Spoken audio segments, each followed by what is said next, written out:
Hello বন্ধুরা, welcome to explain zone Bangla. আজ আমি আবার তোমাদের সামনে নতুন একটি সুপারহিট মুভির এক্সপ্লেন নিয়ে চলে এসেছি।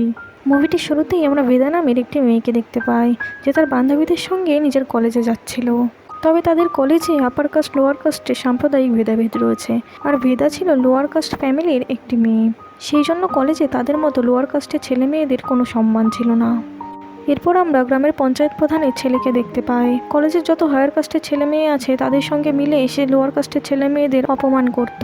তবে লোয়ার কাস্টের ছেলে মেয়েদের এইসব সহ্য করা ছাড়া আর কোনো উপায় ছিল না। ভেদা এই সমস্ত বিষয় নিয়ে খুবই চিন্তিত ছিল, কিন্তু সে এই সমাজের সঙ্গে মোকাবিলা কী করে করবে। ভেদার ফ্যামিলিতে তার বাবা মা ছাড়া এক ভাই এবং আরেক বোন ছিল। তার দাদা একটি লোয়ার কাস্টের মেয়েকে ভালোবাসে এবং তারা দুজনেই দুজনের সঙ্গে থাকতে চায়। তবে এই সমাজ তাদেরকে কোনোদিনও মেনে নেবে না। এমনকি এই কথা যদি জানাজানি হয় তাহলে হয়তো তাদের অত্যাচারিত হয়ে এই গ্রাম থেকে চলে যেতে হবে। সেই জন্য তারা এই কথা গোপন রাখে। পরের সিনে আমরা চিফ কমান্ডার অভিমন্যুকে দেখতে পাই, যে নিজের আইডেন্টিটি চেঞ্জ করে একজন ডক্টর সেজে এক টেররিস্টের বাড়ি যায় তার ছেলেকে চেক আপ করার জন্য। তবে সেই মেডিকেল সুটকেসের মধ্যে আর্মিরা বাব লাগিয়ে রেখেছিল, যাতে টেররিস্টদের সমস্ত কথা তারা শুনতে পায়। আর সামনেই একজন স্নাইপার দাঁড়িয়েছিল। তারা ঠিক করেছিল যে অভিমন্যু সেখান থেকে বেরিয়ে সেফ জোন বলে দিলেই তারা তখনই অ্যাটাক শুরু করবে। এরপর সেই টেররিস্ট অভিমন্যুকে চেক করে তার ছেলের কাছে নিয়ে যায়। ছেলেটিকে চেক করার সময় অভিমন্যুর হাতের স্লিভস একটু খুলে যায়, আর তখনই সেই টেররিস্ট লক্ষ্য করে যে তার হাতে আমাদের ভারত মাতার একটা স্লোগান লেখা রয়েছে। আর তখনই তারা বুঝতে পারে যে অভিমন্যু কোনো ডক্টর না, সে হলো ইন্ডিয়ান সোলজার্স, যে নিজের আইডেন্টিটি চেঞ্জ করে টেররিস্ট গ্রুপকে ধরার জন্য এসেছে। আর তখনই তারা অভিমন্যুর মাথায় বন্দুক ধরে। তবে এবার অভিমন্যু তার টিম মেম্বারদের সাহায্য ছাড়াই একাই লড়াই করে নিজেকে সেই টেররিস্টের ঘর থেকে মুক্ত করে। তবে সেই স্নাইপার সমস্ত কথা শুনে নেয় এবং খুব তাড়াতাড়ি তাদের গ্রুপকে জানিয়ে দেয়। আর্মি গ্রুপের প্ল্যান ছিল যে তারা টেররিস্টদের জীবিত ধরে নিয়ে এসে জিজ্ঞাসাবাদ করবে, কিন্তু অভিমন্যুর মাথায় অন্য কিছু চলছিল। অভিমন্যুর একজন স্যারও তার মতোই নিজের আইডেন্টিটি চেঞ্জ করে টেররিস্টের ঘরে গিয়েছিল। তবে সেখানে যাওয়ার পর সে ধরা পড়ে যায় এবং পাকিস্তানে নিয়ে গিয়ে মিথ্যে অ্যালিগেশন দিয়ে তাকে ফাঁসি দেওয়া হয়। আর এর বদলা নিতেই অভিমন্যু একজন টেররিস্টকে ধরে তাদের নৃশংসভাবে মেরে ফেলে। এরপর আমরা অভিমন্যুর ফ্ল্যাশব্যাক দেখতে পাই। সে তার গার্লফ্রেন্ডের সঙ্গে প্রথম কাশ্মীরে দেখা করে। এরপর তাদের মধ্যে ভালোবাসা হয় এবং তারা বিয়ে করে নেয়। তবে হঠাৎ করেই একদিন অভিমন্যুর গার্লফ্রেন্ড মারা যায়। অভিমন্যু তার অস্থি ভাসিয়ে তার বাইক নিয়ে তার গার্লফ্রেন্ডের বাড়িতে আসে। সেখানে তার গার্লফ্রেন্ডের বাবা অভিমন্যুকে বলে যে আমি বারবার করে তোমাদের এখানে আসতে বারণ করেছিলাম। অভিমন্যু বলে যে আমি ওকে কথা দিয়েছিলাম যে বিয়ের পর আমরা এখানে চলে আসব। এই কথা শুনে তার গার্লফ্রেন্ডের বাবা বলে যে যদি এখানে থাকতেই হয় তাহলে ভদ্রভাবে থেকো, এখানে কিন্তু সাম্প্রদায়িক ভেদাভেদের প্রচুর গুরুত্ব রয়েছে, সেই জন্য পঞ্চায়েত প্রধানকে সবসময় সম্মান করে চলো। এরপর অভিমন্যুর শ্বশুর তাকে নিয়ে গ্রামের পঞ্চায়েত প্রধান প্রতাপ সিংয়ের বাড়িতে যায়। সেখানে যাওয়ার পর তারা দেখে যে রিপোর্টাররা প্রতাপ সিংয়ের ইন্টারভিউ নিচ্ছে এবং তাকে জিজ্ঞাসা করছে যে আপনার কি মনে হয় এই জাতপাতের বিষয়টা এবার শেষ হওয়া উচিত। প্রতাপ সিং ক্যামেরার সামনে ভালো সাজার জন্য বলে যে আমার মনে হয় যে জাতপাতের ভেদাভেদ না থাকাই ভালো। তবে রিপোর্টাররা চলে গেলে তিনি তার সঙ্গীদের সঙ্গে বসে এই বিষয় নিয়ে ঠাট্টা তামাশা শুরু করে। এরপর অভিমন্যুর শ্বশুর তাকে পঞ্চায়েত প্রধানের সঙ্গে ইন্ট্রোডিউস করায় আর বলে যে স্যার আমাদের কলেজে একজন বক্সিং টিচারের প্রয়োজন। এ হলো আমার জামাই, এ অনেক বছর ধরে স্টেট বক্সিং চ্যাম্পিয়ন ছিল, একে কি কলেজের বক্সিং টিচার হিসেবে রেখে দেব। প্রতাপ সিং অভিমন্যুকে ভালো করে দেখে, কিন্তু তার সঙ্গে একটাও কথা বলে না। সে ক্যাজুয়ালি অভিমন্যুর শ্বশুরকে বলে যে ঠিক আছে রেখে দাও, এই বলে সে সেখান থেকে চলে যায়। এরপর অভিমন্যু কলেজে বক্সিং শেখাতে যায়।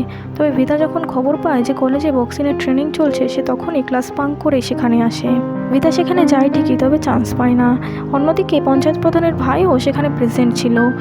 ভেদাকে দেখে সে উল্টোপাল্টা গালাগালি দিতে থাকে আর তাকে দিয়ে পুরো কোর্ট পরিষ্কার করায়। তবে অভিমন্যু ভেদার দিকে তাকিয়ে থাকে আর মাঝে মাঝে সে ভেদার ছোট ছোট জিনিসগুলো লক্ষ্য করতে থাকে, যে ভেদা বাইরে থেকেও ট্রেনিংয়ের সময় অভিমন্যুকে দেখে একা একাই বক্সিং প্র্যাকটিস করে। এরপর একদিন ভেদা আবার বক্সিং প্র্যাকটিস করতে যায়।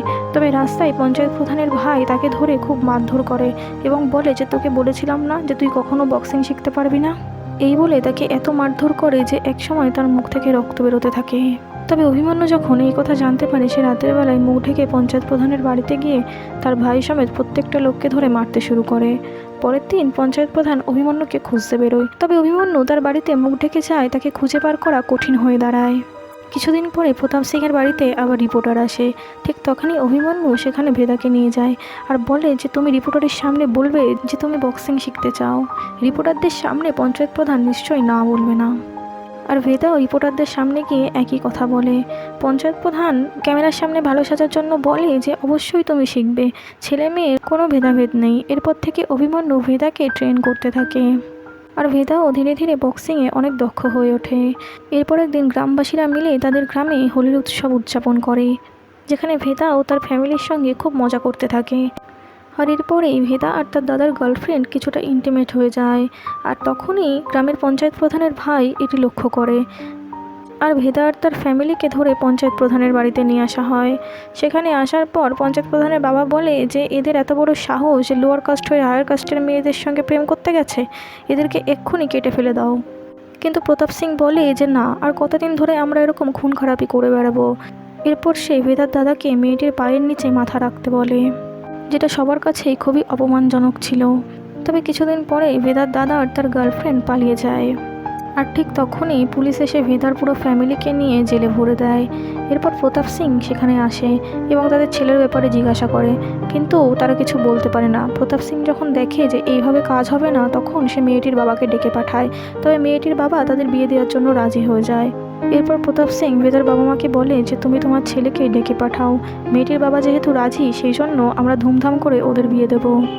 ভেদার মাও তাদের কথা মতোই তার ছেলেকে ডেকে পাঠায়, আর এদিকে খুব ধুমধাম করে বিয়ের আয়োজনও করা হয়। তবে এই বিয়ে আর হয় না, তারা ভেদার দাদাকে মেরে ফেলে। ভেদা ভয়ে তার বোনকে নিয়ে এক জায়গায় লুকিয়ে পড়ে। তবে প্রতাপ সিংয়ের ভাই তাদের দেখে নেয় আর ভেদাকে বলে যে তুই ভাবতেও পারছিস না এবার তোর সঙ্গে কি করব। সব ছেলেরা মিলে এবার মজা নেবে, তবে তোকে বাঁচানোর জন্য কেউই আসবে না। ভেদা তখন তার বোনকে বলে যে আমাদের এবার এখান থেকে পালাতে হবে, কিন্তু তার বোন বলে যে আমরা দুজনে একসঙ্গে পালাতে পারবো না, আমার তোর উপর পুরো ভরসা আছে, তুই এখান থেকে যা। তার বোনের কথা শুনে ভেদা সেখান থেকে পালিয়ে অভিমন্যুর কাছে আসে, আর তার বোন সেই জানোয়ারগুলোর শিকার হয়ে যায়। অভিমন্যু এবার ভেদাকে নিয়ে পঞ্চায়েত প্রধানের বাড়িতে কথা বলার জন্য যায়, কিন্তু পঞ্চায়েত প্রধান তার সঙ্গে কথা বলে না, আর বলে যে তোর সম্পর্কে পুরো বায়োডাটা আমি জেনে ফেলেছি, তুই হলি ইন্ডিয়ান আর্মি, যে কাশ্মীরে নিজের ওয়াইফকে হারিয়েছিস। ভেদা তখন বলে মানুষকে শাস্তি দেওয়ার তুই কে, তার জন্য কোর্ট আছে, জাস্টিস সিস্টেম আছে। প্রতাপ সিং তখন বলে এখানকার কোর্ট আর জাস্টিস দুটোই আমি। অভিমন্যু এবার বলে যে আমরা এখন কোর্টে যাচ্ছি, তুই পারলে আটকে দেখা। সিং তখন বলে যে তোরা এখান থেকে কিভাবে বেঁচে বেরো সেটাই আমি দেখব। এই বলে তাদের পেছনে লোক পাঠায় ভেদাকে মেরে ফেলার জন্য। তবে সেই লোকগুলোকে এক এক করে অভিমন্যু মেরে ফেলে, আর ভেদাকে নিয়ে সে পালিয়ে যায়। ভেদা বাড়ি যাওয়ার পর জানতে পারে যে তার বাবা মা বেঁচে আছে, গ্রামের মাস্টারজি তাদের বাঁচিয়ে নিয়েছে, কিন্তু তার বোন আর বেঁচে নেই, প্রতাপ সিংয়ের লোকেরা তাকে মেরে ফেলেছে। ভেদা তখন মনে মনে ভাবে যে আমি এর বদলা নিয়েই ছাড়বো, শুধু প্রতাপ সিংয়ের থেকে না, এই সামাজিক নিয়ম থেকেও আমি সাধারণ মানুষদের মুক্ত করব। কিছুক্ষণ পরে প্রতাপ সিংয়ের লোকেরা আবার ভেদা এবং অভিমন্যুর উপর হামলা চালায়। তবে এইবার তারা অভিমন্যুকে একটা খুঁটির সাথে বেঁধে রাখে, আর ভেদাকে ধরে পঞ্চায়েত প্রধানের ভাই খুব মারতে শুরু করে। আর পঞ্চায়েত প্রধানের ভাই অভিমন্যুর সামনেই ভেদাকে মারধর করতে থাকে। তবে অভিমন্যু এই দৃশ্য দেখে আর নিজেকে ঠিক রাখতে পারে না, তার সমস্ত শক্তি দিয়ে নিজেকে মুক্ত করে নেয় এবং সেখানে থাকা প্রত্যেকটা লোককে ধরে মারতে থাকে, আর পঞ্চায়েত প্রধানের ভাইকেও মেরে ফেলে। এইবার তারা কোর্টের উদ্দেশ্যে রওনা হয়। তবে জার্জের কাছে অত সহজে তারা পৌঁছতে পারে না, কারণ সেখানেও পঞ্চায়েত প্রধান তার প্রস্তুতি নিয়ে রেখেছিল। আর সে যেহেতু জানতো যে তার ভাইকে অভিমন্যু মেরে ফেলেছে, সেই আগে সে অভিমন্যুকে ধরে খুব মারধর করতে থাকে। একসময় অভিমন্যুর মুখ রক্তে লাল হয়ে যায়, আর অভিমন্যু ঠিক মতো উঠে দাঁড়াতেও পারে না। তখন সে বলে যে বয়াম আমি নয়, ভেদা দেবে। তারপর ভেদা জার্জের কাছে যায় এবং সেখানে গিয়ে সে তার সমস্ত বয়ান রাখে। ভেদার সমস্ত কথা অন ক্যামেরায় রেকর্ড হয়, আর অন্যদিকে অভিমন্যু পঞ্চায়েত প্রধানকে মেরে ফেলে আর নিজেও মারা যায়। ভেদা এবার ভেতর থেকে বাইরে এসে অভিমন্যুকে ধরে খুব কান্না করতে শুরু করে, কারণ অভিমন্যু আর দুনিয়াতে নেই। আর এখানেই মুভিটি শেষ হয়ে যায়। এই মুভিটির মাধ্যমে আমাদেরকে একটি সোশ্যাল মেসেজ দেওয়া হয়েছে। আজও আমাদের দেশে বহু জায়গায় জাতপাতের বিভেদ রয়েছে। যেমন কি মুভিটির শুরুতে আমরা ভেদাকে দেখেছিলাম যে সে লোয়ার কাস্ট হওয়ার কলেজের থেকে জল ভরারও সুযোগ পেত না। সমাজের কোনো লোয়ার কাস্টের ছেলে যদি হায়ার কাস্টের মেয়ের দিকে চোখ তুলে তাকায়, তবুও তাকে মেরে ফেলা হতো। আর সমাজের লোকেরা বিশ্বাস করতো যে আগের জন্মে সে হয়তো কোনো খারাপ কাজ করেছে, সেই জন্য এই জন্মেই সে তার ফল ভোগ করছে। ভেদা এমনই সমাজ জীবনের উপর ভিত্তি করে গড়ে ওঠা এরকমই একটি মুভি, যে আমাদেরকে অনেক বার্তা প্রদান করেছে। মুভিটি কেমন লাগলো আপনারা আমাদের কমেন্ট করে জানাবেন, আর এরকম নতুন নতুন ভিডিও পেতে আমাদের channel explain zone Bangla subscribe করে পাশে থাকবেন।